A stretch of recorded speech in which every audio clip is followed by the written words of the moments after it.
Саламатсыздар ма, құрметті әріптестер? Сіздермен бірге математика пәнінің оқытушысы Әлсейтов Амангелді Құмарұлы. Математикалық сауаттылықтан таңдамалы есептер атауымен берілетін бейнероликтер топтамасының кезекті санын нақтырақ айтатын болсақ, 4-ші санын ұсынамын. Сонымен бүгінгі сабақтың тақырыбы таңдамалы есептер 4 математикалық сауаттылық.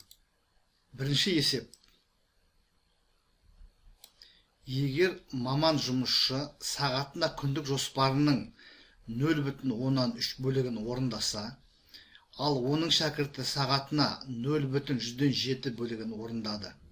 Егер екеуі бірігіп істейтін болса, күндік жоспарды неше сағатта орындайды? Маман жұмысшы сағатына жоспарының 0,13 бөлігін орындайды. Яғни қанша пайызын орындайды? 100-ге көбейтеміз. Сонда ол өзінің күндік жоспарының 13%-ын орындайды екен. Бұл бір сағатта орындайтын жұмысының көлемі. Тап осылай оның көмекшісі, яғни шәкірті сағатына 100-7 бөлігін орындайды. Бұны 100-ге көбейтіп, біз шәкіртінің бір сағатта өзінің күндік жоспарының 7%-ын орындайтындығын көріп отырмыз. Олай болса, екеуі берілген жұмыстың күндік жоспарының 13 қосу 7, яғни 20%-ын орындайды екен. Яғни екеуі бірлесіп, бір сағатта күндік жоспардың 20%-ын орындап отыр. Олай болса, 100%-ды 20%-ға бөліп, біз олардың күндік жоспарды қанша уақытта орындайтынын анықтаймыз. 100% бөлеміз 20%-ға. Шығады 5, яғни күндік жоспарды 5 сағатта орындайды. Есептік жауабы 5 сағат. Екінші есеп. Шахмат турниріне 7 адам қатысқан. Әрбіреуі әрқайсысымен бір партиядан ойнады. Барлық ойналған партиялардың саны қандай? 7 ойыншы бар. Ол басқа 6 ойыншымен ойнайды. 7 көбейтеміз 6-ға. Және бөлеміз 2-ге. Себебі, мысалға, бірінші ойыншы екінші ойыншымен ойнады, және екінші ойыншы бірінші ойыншымен ойнады. Екеуі ойнағаны бір партия, яғни 21 шығады. Жалпы бұндай есептерде турнирге шахмат турнирі, баскетбол турнирі, футбол турнирі, тағы сол сияқты спорт жарыстарына N адам немесе N команда қатысып, өзара бір партиядан ойнады, немесе өзара бір кездесуден өткізді десе, жалпы формуласы N көбейтілген N-1 бөлінген 2. Бұл формуланы кейбір оқу құралдарында спираль формуласы деп атайды. Сонымен біздің жағдайымызда есептің жауабы 21. Яғни 21 партия ойналған екен. Келесі үшінші есебіміз. Шаңғышы бірінші сағатта бүкіл жүріп өтуге тиісті ара қашықтықтың 3/1-ін, екінші сағатта 5/2-ін, ал үшінші сағатта 4,8 километр жол жүрді. Шаңғышы барлығы неше километр жол жүрді? Біз барлық жолды X деп белгілейік.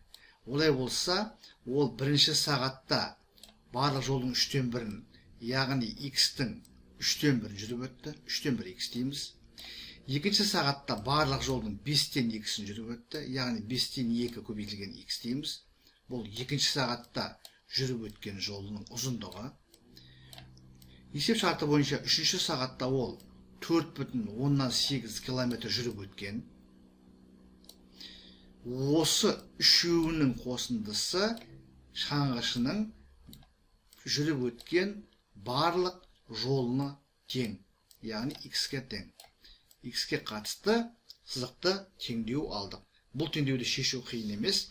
X-тен бір жаққа шығарып, ұқсас мүшелерді біріктіретін болсақ, бізде 15-тен 4x шығады.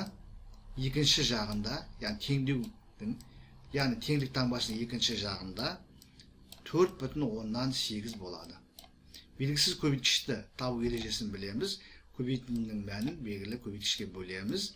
Және санды жай бөлшекке бөлгенде оны кері бөлшегіне көбейтетіндігін білеміз. Яғни біз 4,8-ді 15-ке көбейтіп 4-ке бөлеміз. 4-ке бөлеміз. Есептеу қиын емес. 4,8-ді 4-ке бөлсек 1,2 болады. 1,2-ні 15-ке көбейтеміз. 12-ні 15-ке көбейткенде 180 болады. Өтірдің есебінен, яғни ондықтың үлесінен біз 0-ді алып тастаймыз, сонда 18 шығады. Сонымен есептің жауабы шаңғышы барлығы 18 километр жол жүрген екен. Төртінші есеп 1-ден 99-ға дейінгі барлық сандар қатарынан жазылған 5 цифры қанша рет кездеседі? Бұл сияқты есептер ұлттық бірыңғай тестілеуде өте жиі кездеседі. Осылай 1-ден 99-ға дейінгі сандар бір қатарға жазылған деп келеді. Немесе жеңіл атлетикадан жарысқа қатысқан 100 спортшыға 1-ден 100-ге дейінгі нөмірлер берілді. Осы нөмірлеуде 5 цифры неше рет кездеседі деп келеді. Немесе бір елді мекенде жаңа көше ашылып, сол көшеде 100 үй салынды. Оларға 1-ден 100-ге дейінгі нөмірлер берілді. Осы нөмірлеуде 5 цифры неше рет кездеседі деп келеді. Бұл есепті қалай шығарамыз? Тікелей шығарған дұрыс болады. Яғни біз 1-ден 99-ға дейінгі натурал сандардың ішінде 5 цифры кездесетін сандардың барлығын теріп жазып шығамыз. 5, 15, 25, 35, 45, 50, 51, 52, 53, 54, 55, 56,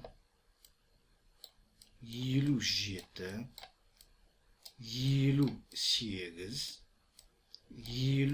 59, 65, 75, 85 және 95. Біз 1-ден 99-ға дейінгі сандардың ішінен жазылуында 5 цифры ең болмағанда 1 рет кездесетін барлық сандарды жазып шықтық.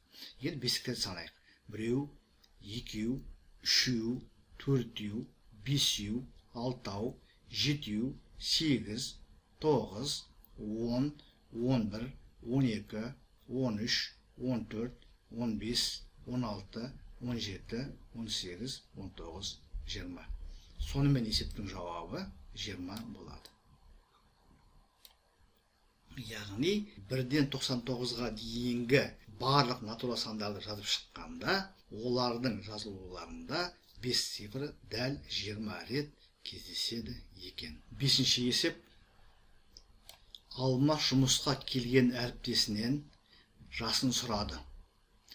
Сонда әріптесі менің 4 жылдан кейінгі жасымды 4 еселеп, одан 4 жыл бұрынғы жасымды 4 еселеп шегерсеңіз, деді. Жаңа әріптестің жасы нешеде?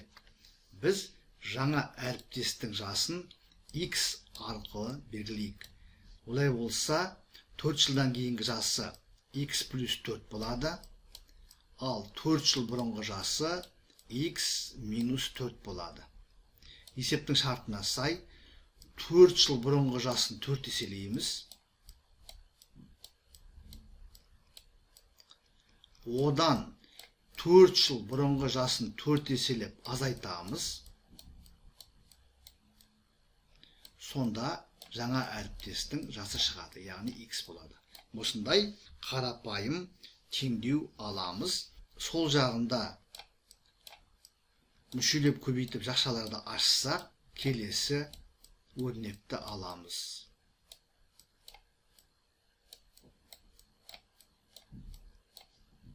Сол жағында 4x пенен минус 4x жойылады.